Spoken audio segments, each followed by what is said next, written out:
भगवान के भरोसे ना बैठो, का पता भगवान तुम्हारे भरोसे बैठे हों। अधिकतर लोग क्या करते हैं, भगवान आएंगे, वो हमें आशीर्वाद देंगे, हम पास हो जाएंगे, हम जीवन में सफल हो जाएंगे।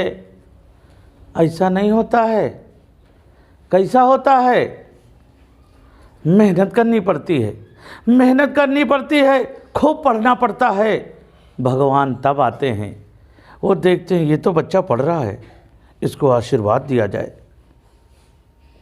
ये तो रात दिन एक करता है, सुबह जल्दी उठता है, रात में देर तक पढ़ता है, इसको आशीर्वाद दिया जाए।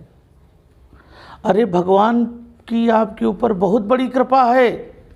कैसे कृपा है? उसी दिन कृपा हो गई थी जिस दिन आपको इतने अच्छे माता पिता दिए, मम्मी पापा दिए, जो आपको यहाँ पढ़ा रहे हैं, आपको नवोदय का फॉर्म भरा रहे हैं।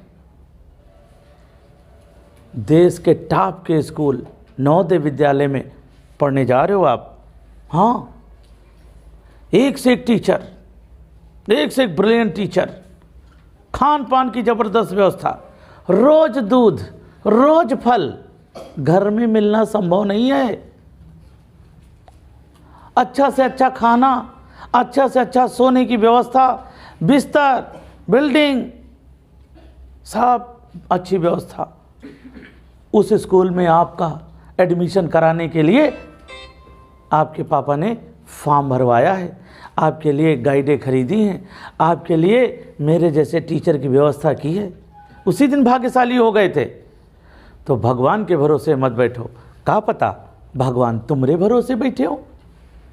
तो क्या करते हैं, पढ़ाई शुरू करते हैं और भगवान को करके दिखाते हैं कि देखो आपने मुझे इस लायक बनाया और मैं आपका नाम करके रहूँगा। आपका नाम कैसे होगा, भगवान का नाम कैसे होगा? जब आप पढ़ोगे, पास होगे, प्रसाद चढ़ाओगे, कृतज्ञता व्यक्त करोगे, हे प्रभु आपके आशीर्वाद से मैं आज सफल हो गया, एक अच्छा इंसान बन पाया। तो चलिए शुरू करते हैं आज की क्लास आप सभी के साथ। आप सभी का आपके अपने favourite channel vibrant Sudhir Tiwari में स्वागत है। आज हम शुरू करते हैं टेस्ट, जो भी बच्चों का हुआ है टेस्ट, तो वो संभावित प्रश्न जो नवोदय विद्यालय में निश्चित रूप से आने वाले हैं। आपको पूरा वीडियो देखना है, बीच में नहीं छोड़ना है। और अगर आप नए हैं तो वीडियो को सब्सक्राइब करें, पसंद आने पर लाइक करें और अपने दोस्तों के साथ शेयर करते हैं। तो चलिए शुरू करते हैं। पहला क्वेश्चन, 13 के प्रथम 7 गुणजों का योग किसके निकटतम है? योग किसके निकटतम है, निकटतम पूछा जा रहा। तो क्या करते हैं, प्रथम 7 गुणज। अब गुणज क्या होता है? गुणा करने पर जो आए, गुणा करने पर जो माने जन्म ले, गुणा करने पर जो गुणनफल आए उसे गुणज कहते हैं। तो प्रथम 7 मतलब 13 गुणित 1, 13 गुणित 2, 13 गुणित 3, 13 गुणित 4, 13 गुणित 7, ऐसे करते करते 7 तक जाते हैं। तो देखिएगा, 13 1 13, 13 दूना 26, 13 3 39, 13 चौको 52, 13 पचे 65, 13 छंग 78 और 13 सत्ते 91। 7 गुणज हो गए 13 के। अब इनका योग निकालो। योग मीन्स होता है जोड़। तो 8 1 9, 9 5 14, 14 2 16, 16 9 25, 25 6 31, 31 3 34 के 4, हासिल आ गए 3। अब 9 3 12, 12 7 19, 19 6 25, 25 5 30, 30 3 33, 33 2 35, 35 1 36, 364। अब 364 किसके निकटतम है? किसके निकटतम है? ऑप्शन देखेंगे। अब साधारण निकटतम निकालोगे, किसके निकटतम है? तो आप किसको देखोगे? 3 को। 3 के बाद 6, तो 6 में जब 6 है जुड़ने वाला तो 1 जुड़ जाएगा, हो जाएगा यहाँ पर 4 और आगे के 0। तो गुप्ता जी 400 होना चाहिए था, लेकिन 400 ऑप्शन में नहीं है, तो वो फार्मूला नहीं लग रहा, तो मतलब ये आंसर गलत है।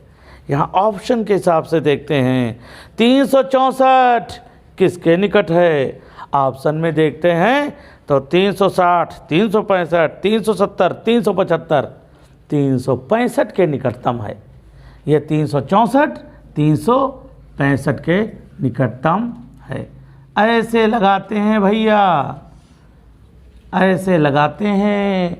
ऑप्शन का भी यहाँ पर समझो, ऑप्शन भी आपको आंसर तक पहुँचाते हैं, तो ऑप्शन को नज़रअंदाज मत करना। नज़रअंदाज करना माने अनदेखा करना।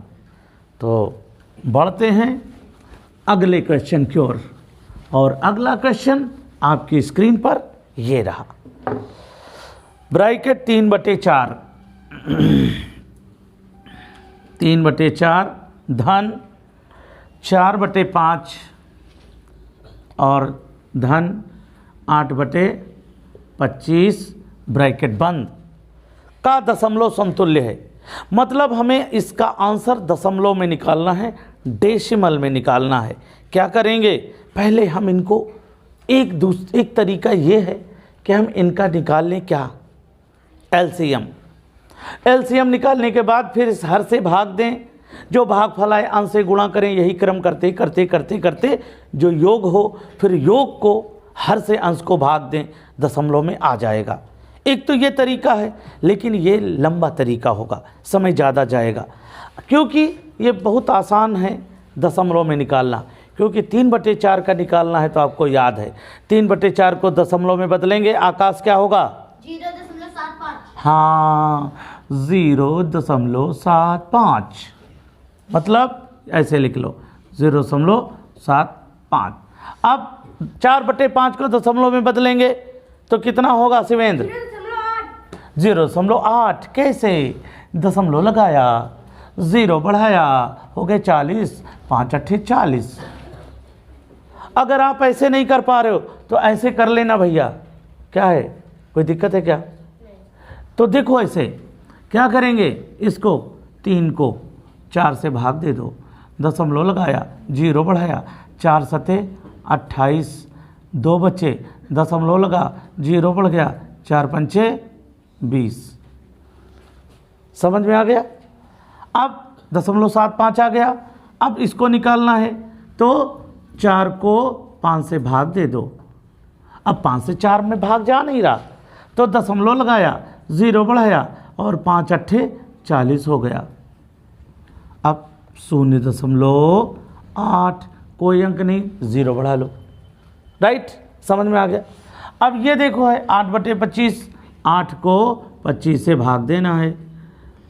अब दशमलव लगाया, 0 बढ़ाया, 25 के नहीं 25 3 75, 80 में 75 गए, बच्चे 5। अब दशमलव लगा है तो 0 बढ़ जाएगा, 25 दूनी 50, यहाँ कुछ नहीं बचा, मतलब 0.32 जोड़ लो, 5 2 7, तो 8 7 15, 15 और 3 18 के 18, यहाँ एक इधर आएगा क्योंकि दशमलव है, तो आंसर बराबर आपका आ गया 1.87। आसान है, हमने तो ये करके दिखाया, मतलब ट्रेनिंग चल रही है। बाकी आप तो ऐसे ही कर सकते हो ना, आप तो देखते ही आंसर निकाल सकते हो, समझे? और अगला क्वेश्चन आपकी स्क्रीन पर ये रहा। यदि 3.65 गुणित 0.5 बराबर 1.825 है तो 365 गुणित 0.5 का मान क्या होगा? यहाँ भाषा देखो, 3.65 गुणित 0.5 बराबर 1.825। देखो ये गुणनफल भी दिया गया, आंसर सहित है, गुणा नहीं करना है। अब अगली लाइन क्या है, 365 गुणित 0.5 बराबर, मतलब का मान क्या आएगा? अब ऊपर वाली संख्या 3.65, यहाँ 365, 0.5, 0.5। क्या दोनों में अंतर है? दशमलव का केवल है फर्क। तो इससे पता चलता है गुणनफल यही आएगा, 1, 8, 2, 5। बस ये नहीं पता दशमलव कहाँ जाएगा। अब इसका दशमलव का हिसाब लगा लो, 1 अंक बाद, यहाँ 2 अंक बाद, 2 और 1 3, मतलब 3 अंक बाद दशमलव लग गया। पुष्कर ध्यान दो, तो इधर 1 अंक बाद ही है, तो 0.1 अंक बाद आ जाएगा। तो आपका आंसर आ गया 182.5। ये लो आ गया आंसर। अब बताओ इसमें कुछ करना था? सब किया हुआ रखा था, केवल थोड़ा दिमाग लगाना था, थोड़ा दिमाग की कसरत करनी थी। आ गया आंसर। अब बताओ नवोदय जाना आसान है कि नहीं? एक हॉल की विमाएँ 4.8 गुणित 3.6 मीटर हैं। उस हॉल में 1.2 मीटर भुजा वाली कितनी वर्गाकार टाइलें उसके फर्श को पाट सकती हैं? मतलब एक हॉल है, उसमें टाइल लगाना है, तो कितने टाइल से वो फर्श पट जाएगी, मतलब उस फर्श में कितनी टाइलें आ जाएंगी। तो मैं देखो एक बनाता हूँ, ये देखो घर, ये देखो मैं एक दुकान टाइप की बना रहा हूँ। ध्यान से देखिएगा, दुकान है ना, दुकान है। यहाँ थोड़ा टेढ़ी हो गई, लो सीधी के दे रहे हैं, ये लो, अब थोड़ा सीधा हो गया। ये 4.8 है, 4.8, ये है 3.6, 3.6 और ये 4.8। ठीक। अब इसमें टाइल लगने हैं, तो टाइल कितने लगेंगे? अब टाइल कैसे लगते हैं? और देखो टाइल कैसे हैं, वर्गाकार हैं। ये जो हॉल है ये तो आयताकार है, लंबाई अलग है, चौड़ाई अलग है, लेकिन जो टाइल लगने हैं वो वर्गाकार हैं, लंबाई चौड़ाई जिनकी सेम है। भैया कभी हंस भी लिया करो, ये देखो सेम है ना, ये देखो, ये देखो, ऐसे टाइल लग रहे हैं, ऐसे टाइल लग रहे हैं, ऐसे तो लगते हैं ना। फिर वो मिस्त्री आते हैं, ऐसे रख देते हैं। जब लगाते हैं तो इसमें कुछ नीचे लगाते हैं। क्या लगाते हैं तुम बताओ? सीमेंट लगाते हैं, सबको पता है। तो सीमेंट लगाने वाला काम बाद में आप लोग कर लेना, जितने बच्चे टाइल हैं वो आप लोग लगा लेना, आप लोग भी सुन लो, लगा लेना। अब हम आपको बता रहे हैं हॉल, और हॉल में कितने टाइल लगेंगे, टाइल निकालने की विधि। तो इसमें सूत्र होता है टाइलों की संख्या, टाइलों की संख्या, टाइलों की संख्या। अब हम संख्या इसे लिखे दे रहे हैं क्योंकि फर्श का क्षेत्रफल बटे एक टाइल का क्षेत्रफल, ये हमने 0 लगा दिया। ठीक, समझ में आ गया? अब देखिए, अब ये फिर लिखा यहाँ पर टाइलों की संख्या, टाइलों की संख्या बराबर। अब फर्श का क्षेत्रफल, फर्श का क्षेत्रफल कैसे होता है, कैसे आता है? लंबाई गुणी चौड़ाई से। शाबाश, ज़्यादा से ज़्यादा जब हाथ उठते हैं ना, खुशी रहती है हमारे अंदर, वाह इतने बच्चों को सूत्र याद हो गए। मन कर रहा है कि डांस कर लूं, हाँ इतनी खुशी आती। देखो ये देखो क्या मज़ा आ गया। चलो देखते हैं। 4.8 और गुणित 3.6, यही तो फर्श का क्षेत्रफल होगा। अब एक टाइल का क्षेत्रफल, तो टाइल का क्षेत्रफल वही लंबाई गुणी चौड़ाई, लंबाई गुणी चौड़ाई, और यहाँ वर्गाकार है तो वही लंबाई होगी वही चौड़ाई होगी, मतलब चारों भुजाएं बराबर।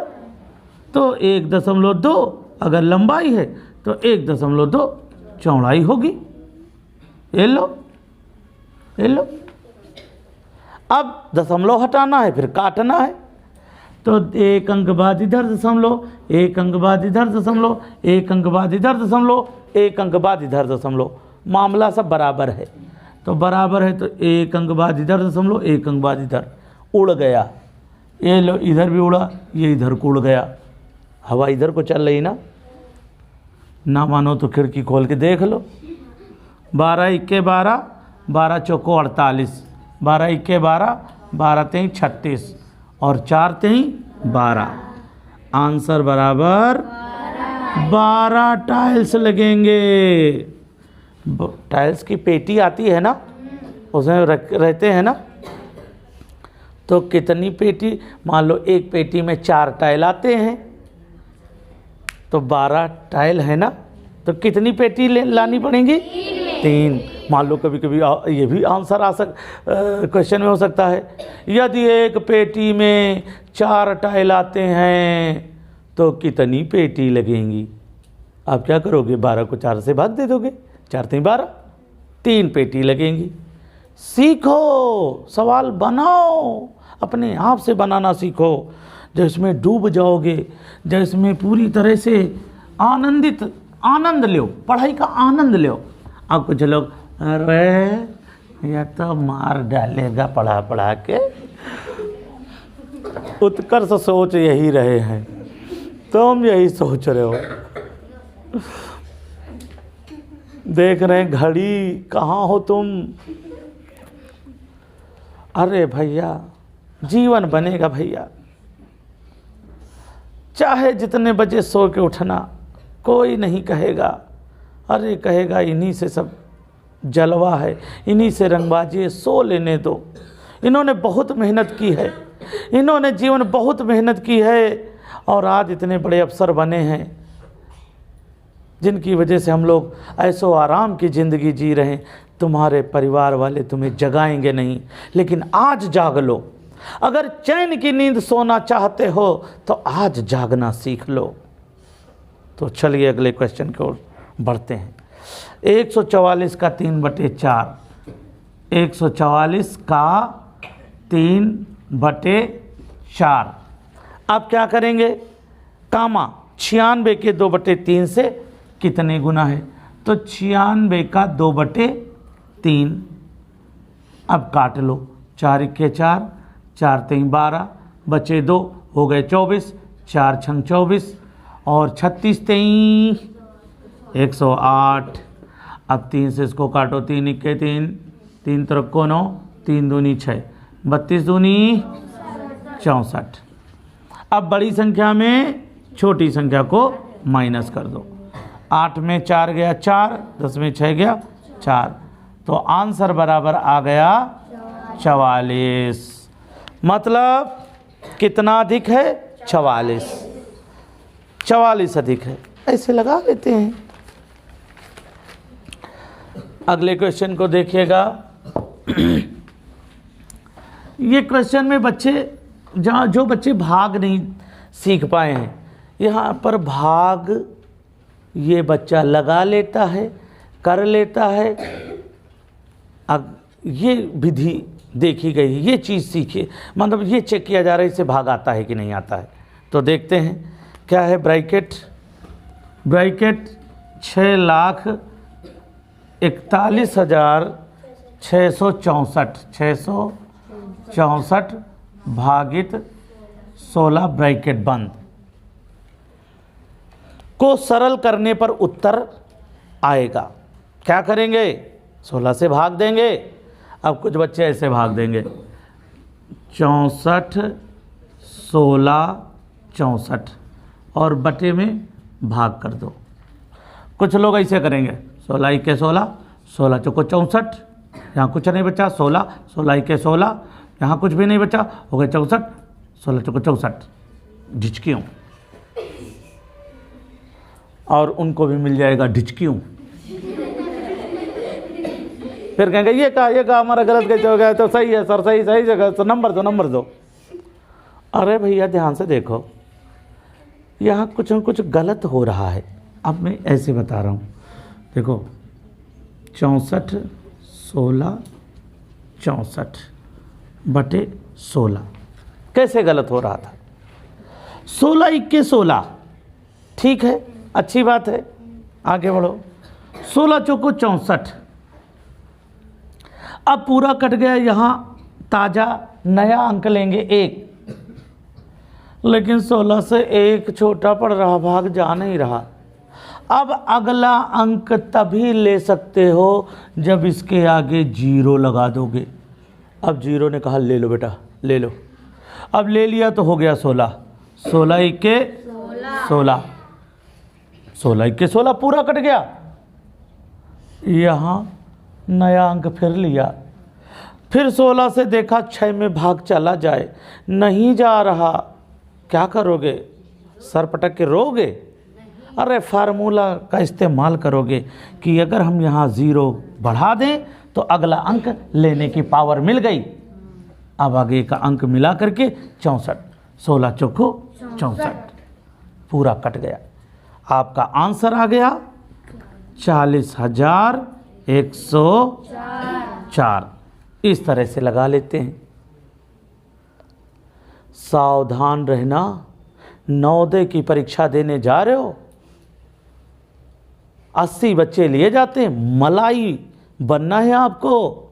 मलाई ऊपर होती है ना, जो 80 में 80 नंबर लाएंगे वो नवोदय जाएंगे, बाकी कहेंगे हमारी किस्मत खराब है, परीक्षा वाले दिन हमें बुखार आ गया था, वो सारों मास्टर ने नहीं पढ़ाओ, जाके वजह से फेल हो गए। ऐसे ऐसे बोलेंगे, बच्चे बोलते हैं। अपना दोष नहीं देंगे कि हम पीछे बतियाते रहे, पीछे उंघाते रहे, पीछे शोर मचाते रहे और सर आगे पढ़ाते रहे। तो चलिए अगले क्वेश्चन की ओर बढ़ रहे हैं। एक पुस्तक में 150 रुपए की खरीदी गई और 180 रुपए की बेच दी गई, उस पर लाभ प्रतिशत क्या है? प्रतिशत लाभ पूछा जा रहा। तो 150 की खरीदी गई, 180 की बेची गई, तो यहाँ पर कम की खरीदी गई, अधिक की बेची गई, तो लाभ हुआ। तो हम 180 में 150 माइनस करते हैं, बराबर 30। ये 30 रुपए क्या आ गया? लाभ। ये कौन सा लाभ है? प्रतिशत लाभ है? नो सॉरी, वास्तविक लाभ है। 30 रुपये वास्तविक लाभ है, मालूम करना है प्रतिशत लाभ। तो प्रतिशत लाभ का सूत्र लगाना है। अब भैया आपको सूत्र भी याद करना होता है, तो क्या करते हैं? 100 गुणित लाभ बटे क्रय मूल्य। अब ये सूत्र अगर आपको याद हैं तो मैथ आपको आसान हो जाती है। 100 गुणित लाभ, लाभ कितना है? 30। क्रय मूल्य, शांत, क्रय मूल्य माने खरीद मूल्य, cost price, CP, selling price. Selling price तो विक्रय मूल्य को कहते हैं, है ना? तो सीपी है ये। अब इसमें सीपी कौन है ये बताएगा, ये लकड़ी बताएगी। 150 हमने लकड़ी कह दिया तो कुछ लोग हंस रहे हैं। लड़की नहीं कहा, लकड़ी कहा। अरे इसी बहाने हंस लो। कुछ लोग तो रो रहे हैं, कहाँ से पड़ गए ऐसे मास्टर के चक्कर में। चलो 1 0 1 8, 1 0 1 8, 3 1 3, 3 5 15, 5 1 5, 5 दूनी 10 और 0। आंसर बराबर 20% लाभ। लाभ ये देखो, ये देखो, ये घने बादलों में निकलता हुआ आपका आंसर। तो देखा बच्चों,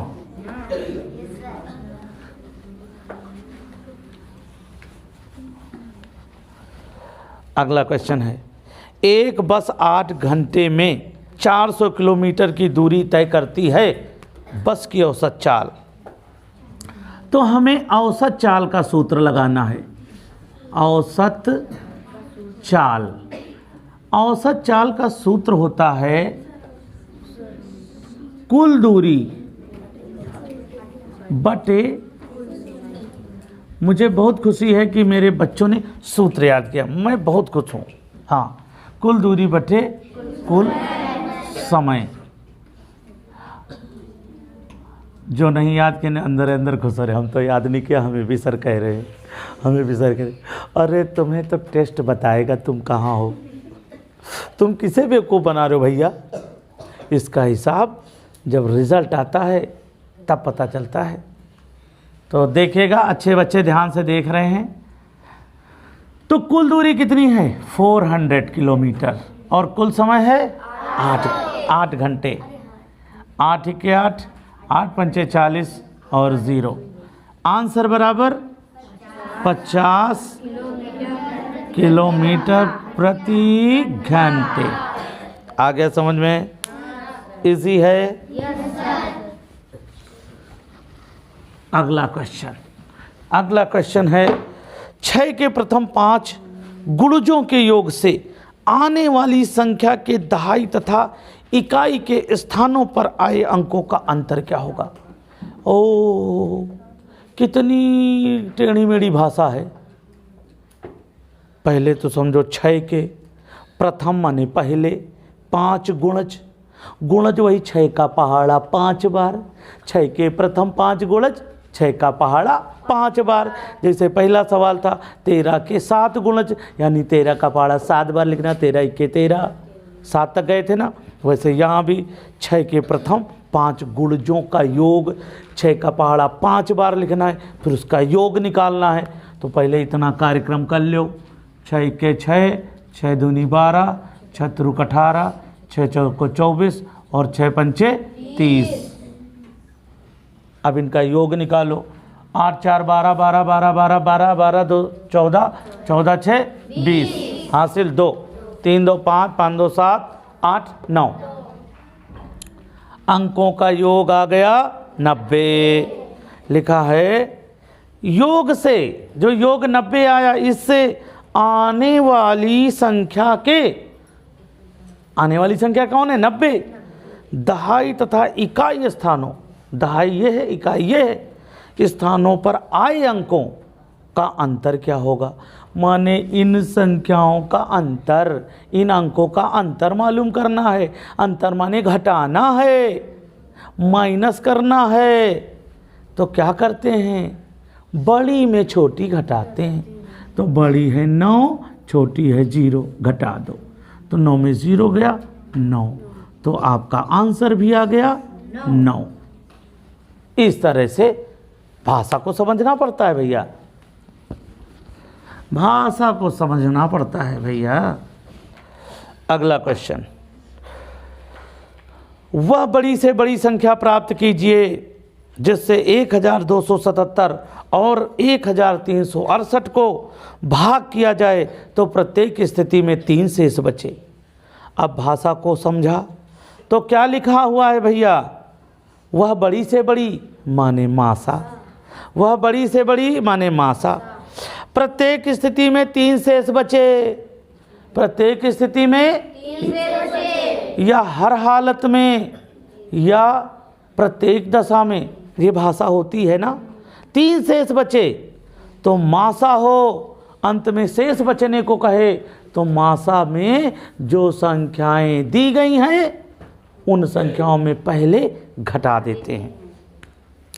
तो 1277 में 3 माइनस करो, 1368 में 3 माइनस करो। यहाँ पर बचे 5, यहाँ 6, यहाँ 3, यहाँ 1, यहाँ 4, यहाँ 7, यहाँ 2, यहाँ 1, राइट। अब 1274 को 1365 में भाग करो। भाग विधि से एचसीएफ निकाल सकते हो। तो 1274 इक्के 1274 घटाओ, 5 में 4 गया 1, और यहाँ 6 में 7 जा नहीं रहा, कैरी लिया 16 में 7 चले गए 9, 2 बचे यहाँ पर, 2 में तो गया कुछ नहीं, 1 में गया कुछ नहीं। अब इसको भाजक बना लो, एचसीएफ में इसको भाजक बनाओ। और जो ऊपर वाला भाजक था, भाजक किसे कहते हैं? जिस संख्या से भाग देते हैं वो भाजक होता है। तो 1274 को भाग दे दो।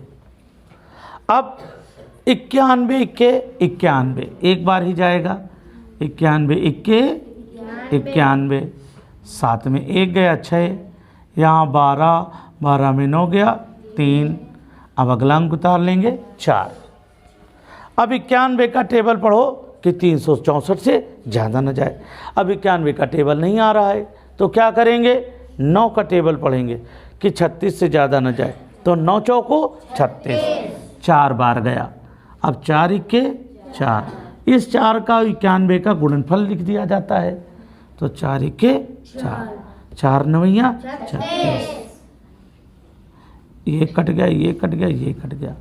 तो इस तरह से आपका मासा एचसीएफ आ गया 91।